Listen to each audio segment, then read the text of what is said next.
Welcome to the Leo. TTD laddu తయారీలో వాడిన కల్తీ నేతి వ్యవహారానికి సంబంధించి మరికొన్ని కీలక అంశాలైతే వెలుగులోకి వచ్చాయి. ఏదైతే ఆ సిట్టు రిమాండ్ రిపోర్ట్లో పేర్కొందో ఆ రిపోర్ట్లోని అంశాలు తాజాగా వెలుగులోకి వచ్చాయి. ఇప్పటి వరకు వైసీపీ ఒక వాదన చేసేది, ఎక్కడైనా అధికారులు కుమ్మక్కయ్యి ఈ కల్తీలో భాగస్వాములు అయితే అయి ఉండొచ్చు, దానికి వైవి సుబ్బారెడ్డికి, దానికి జగన్మోహన్ రెడ్డికి, దానికి పాలిటిక్స్కి ఏంటి సంబంధం అని చాలామంది వైసీపీ వాళ్ళు సోషల్ మీడియాలో అక్కడెక్కడ మాట్లాడుతూ ఉంటారు. మేధావుల ముసుగులో కూడా మాట్లాడే వాళ్ళు ఉన్నారు.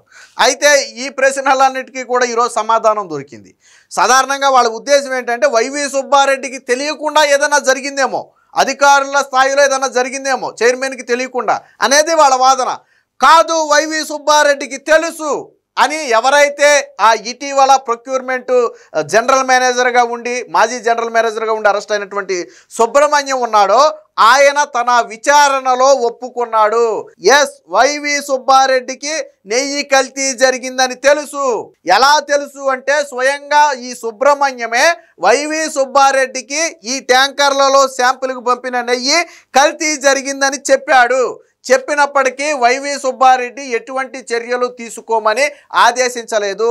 పైగా ఎవరైతే ఈ డైరీ నిపుణులు ఉన్నాడో సురేంద్రనాథ్ అనే వ్యక్తి, ఆ వ్యక్తి ఇచ్చే రిపోర్ట్లో ఈ కల్తీ గురించి రాయొద్దని ఫోన్ చేసి చెప్పింది కూడా ఈ సుబ్రహ్మణ్యమే. మరి సుబ్రహ్మణ్యానికి ఎవరు చెప్పారు ఈ రిపోర్ట్లో కల్తీ గురించి రాయొద్దని?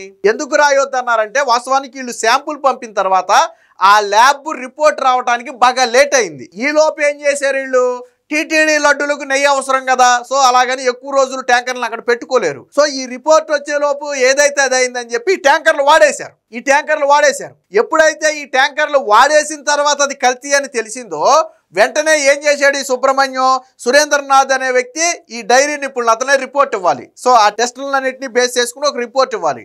సో ఎప్పుడైతే ఈ నెయ్యి వాడేసామో ఇప్పుడు కల్తీ జరిగిందని రిపోర్ట్ ఇస్తే ఇది పెద్ద రచ్చ అవుతుంది, హిందువుల మనోభావాలు దెబ్బతింటాయి, ఆ రాజకీయంగా కూడా ఇబ్బంది అవుతుందనే ఉద్దేశంతో ఈ సుబ్రహ్మణ్యం ఏం చేశాడు, ఆ సురేంద్రనాథ్కి ఫోన్ చేసి మీరు రిపోర్ట్లో ఎక్కడా కూడా ఈ కల్తీ గురించి రాయొద్దు అని చెప్పాడు. మరి వైవి సుబ్బారెడ్డికి కల్తీ జరిగిందని తెలుసు కదా, స్వయంగా ఈ సుబ్రహ్మణ్యమే చెప్పాడు కదా, నేనే కల్తీ జరిగిందని ఆయనకి నేనే వివరించే స్వయంగా, ఎవరో కాదు నాతో పాటు అప్పుడు అడిషనల్ ఈవో, వేరే విభాగానికి చెందిన అడిషనల్ ఈవో ఇద్దరం కలిసి వైవి సుబ్బారెడ్డికి జరిగింది మొత్తం కూడా చెప్పామని చెప్పి స్వయంగా వాళ్ళే ఒప్పుకున్నారు. మరి ఇప్పుడు చెప్పండి, వైవి సుబ్బారెడ్డికి తెలిసి జరిగిందా తెలియక జరిగిందా? కల్తీ అయితే జరిగింది, అందులో వెజిటేబుల్స్ వాడారా లేదా జంతువులు కొవ్వు వాడారా ఇదంతా తర్వాత మాట్లాడదాం దాని గురించి. బట్ కల్తీ అనేది జరిగింది.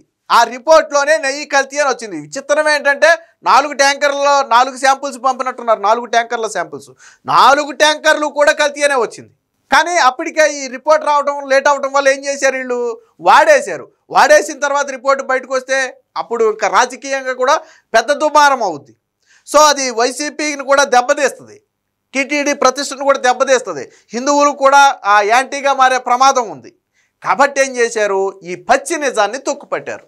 మరి వైవి సుబ్బారెడ్డి చైర్మన్ హోదాలో ఉండి ఇలా కల్తీ జరిగిందని చెప్పిన వెంటనే చర్యలకు ఆదేశించాలి కదా.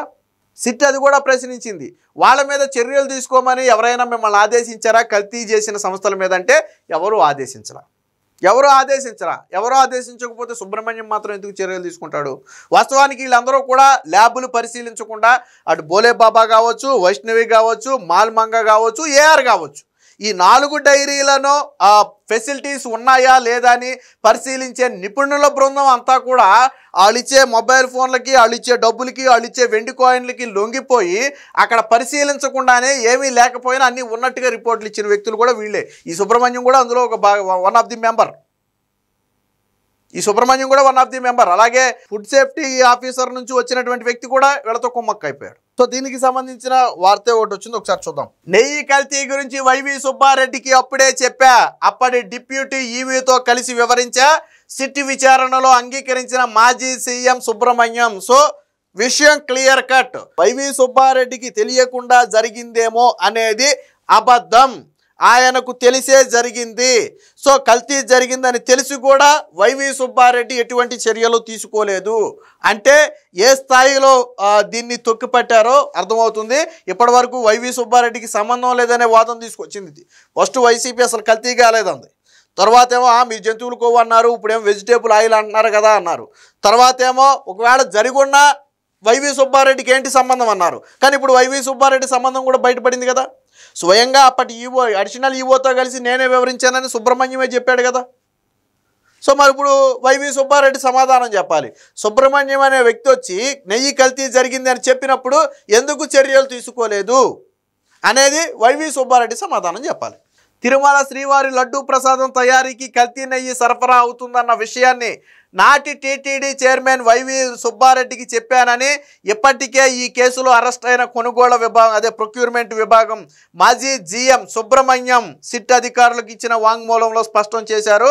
గత నెల 27న సుబ్రహ్మణ్యంను తిరుపతిలోని సిట్ కార్యాలయంలో విచారించినప్పుడు చెప్పిన అంశాలను ఇప్పుడు రిమాండ్ రిపోర్ట్లో ప్రస్తావించారు. ఆ వివరాలు సోమవారం వెలుగులోకి వచ్చాయి.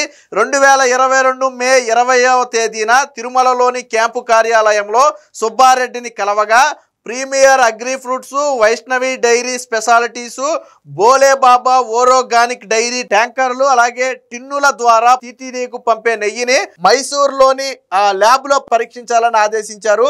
జూన్ నెలలో 4 నమూనాలు పంపగా నివేదికలు రావడం లేట్ అయింది. వాస్తవానికి జూన్లో పంపితే ఇవి ఆగస్టులో వచ్చినట్టున్నాయి నివేదికలు. సో జూన్లో నివేదిక రావడంతో లేట్ ఏమైంది. దాంతో అక్కడ అధికారులతో మాట్లాడాలని డైరీ నిపుణుడైనటువంటి బత్తుల సురేంద్రనాథ్ను కోరారు. వాస్తవానికి టీటీడీ పంపిణీ ల్యాబ్ రిపోర్ట్స్ వెంటనే రాకుండా డిలే అయింది. డిలే అవటం వల్ల ఏం చేశారంటే ఆ ల్యాబ్ రిపోర్ట్స్ డిలే అవుతుందండి ఒకసారి మాట్లాడండి అని చెప్పి ఎవరైతే ఈ డైరీ నిపుణుడు సురేంద్రనాథ్ ఉన్నాడో సురేంద్రనాథ్ను కోరితే సురేంద్రనాథ్ వెంటనే ఏం చేశాడంటే ఆ ల్యాబ్తో మాట్లాడాడు. సో మాట్లాడిన తర్వాత సురేంద్రనాథ్ కోరారు. ఆయన వారిని సంప్రదించిన తర్వాత 2022 ఆగస్టు 3న వీళ్ళు జూన్ నెలలో పంపితే ఇవి ఆగస్టు నెలలో జూలై ఆగస్టు ఆల్మోస్ట్ 2 నెలల సమయం తర్వాత రిపోర్ట్ వచ్చింది. సో ఏమని వచ్చింది చూడండి. టీటీడీ ఈఓకు నివేదిక వచ్చిందని సుబ్రహ్మణ్యం పేర్కొన్నారు. ఈ నివేదికపై సురేంద్రనాథ్ అభిప్రాయం కోరగా 4 నెయ్యి నమూనాలు కల్తీవేనని తెలిపారు. బీటా సిరోస్టిరాల్ పాజిటివ్గా మైసూర్ ల్యాబ్ తేల్చింది అంటే వెజిటేబుల్ ఆయిల్స్ కలిపారని చెప్పారు. ఇదే విషయాన్ని డిప్యూటీ ఈఓ తాను వైవి సుబ్బారెడ్డికి వివరించినట్లుగా సుబ్రహ్మణ్యం సిట్ అధికారులు ఎదుట అంగీకరించాడు. అంటే వాస్తవానికి రిపోర్ట్ వచ్చిన తర్వాత అదే నిపుణుడైనటువంటి సురేంద్రనాథ్ని అభిప్రాయం కోరారు. సార్ ఏంటి ఈ రిపోర్ట్ సారాంశం ఏంటి, ఈ పర్లేదా ఏంటి అని అడిగితే ఆయన ఏం చెప్పాడంటే లేదు 4 రిపోర్ట్లు కూడా కల్తీ జరిగిందనే వచ్చింది. అంటే 4 శాంపుల్స్ పంపితే 4 శాంపుల్స్ కూడా కల్తీయే జరిగింది, అందులో వెజిటేబుల్ ఆయిల్ వాడినట్లుగా తెలుస్తుంది అని సురేంద్రనాథ్ చెబితే ఈ సురేంద్రనాథ్ చెప్పిన విషయాన్ని అప్పుడు అడిషనల్ ఈవో డిప్యూటీ ఈవోతో కలిపి వైవి సుబ్బారెడ్డికి స్వయంగా ఈ సుబ్రహ్మణ్యం వెళ్ళి వివరించారు. అంటే వీళ్ళకి తెలుసు కల్తీ జరిగిందనేది వైవి సుబ్బారెడ్డికి స్పష్టంగా తెలుసు. సో అప్పుడు ఏం జరిగిందో చూడండి. ఇప్పటికే వాడేసాం మీరు చెప్పొద్దు, నెయ్యి కల్తీ అయినట్టుగా మీ నివేదికలో ప్రస్తావించవద్దని సుబ్రహ్మణ్యం 2022 ఆగస్టు 11 నుంచి 14వ తేదీ మధ్య 3-4 సార్లు ఫోన్ చేసి విజ్ఞప్తి చేశారని డైరీ నిపుణుడు సురేంద్రనాథ్ సిట్టు బృందానికి వెల్లడించారు. మీకు అర్థమైంది కదా.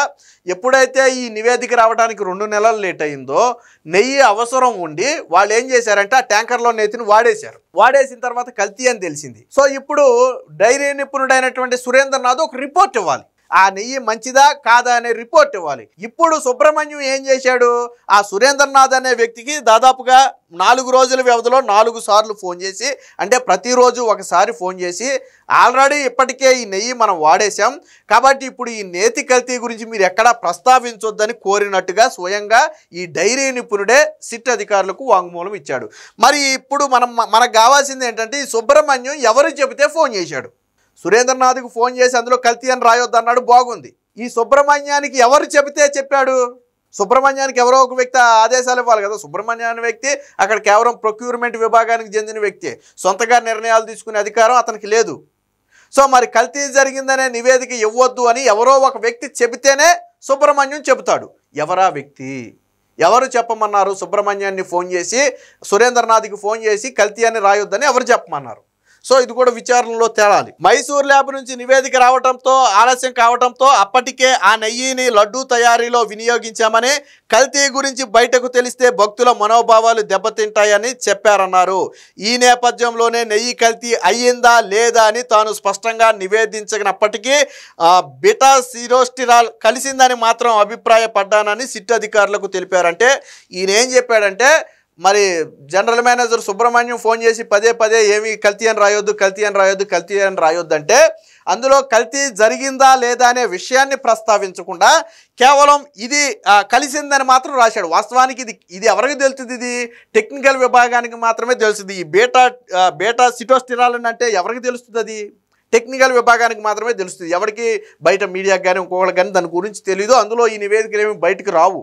సో ఆయన ఏం చేశాడంటే అప్పటికి కూడా సురేంద్రనాథ్ మనసు ఒప్పక కల్తీ అనే పదం అయితే వాడకుండా ఇది మాత్రం కలిసిందని రాశాడు. సో అదే విషయాన్ని సిట్ అధికారులు కూడా చెప్పారు. అయితే సుబ్రహ్మణ్యం మాత్రం నేను సురేంద్రనాథ్ని అనుకూలంగా చెప్పమని కోరలేదని చెప్పినట్టుగా తెలుస్తుంది. కల్తీ గురించి వైవి సుబ్బారెడ్డికి మాత్రమే చెప్పానని ఉన్నతాధికారుల దృష్టికి తీసుకెళ్లలేదని చెప్పారు. ఎందుకు వారికి చెప్పలేదని ప్రశ్నించగా మౌనం దాల్చారు. కల్తీ అంశంలో డైరీ నిర్వాహకులను హెచ్చరించారు. మరి కల్తీ జరిగింది కదా, మరి డైరీని హెచ్చరించాలి కదా, హెచ్చరించారా అంటే లేదని బదులిచ్చారు. మైసూర్ ల్యాబ్ నివేదికపై నిపుణుల అభిప్రాయం తీసుకోవాలని ఎవరైనా ఆదేశించారని ప్రశ్నించగా తాను డిప్యూటీ ఈఓ కలిసి నిర్ణయం తీసుకున్నామని బదులిచ్చారు.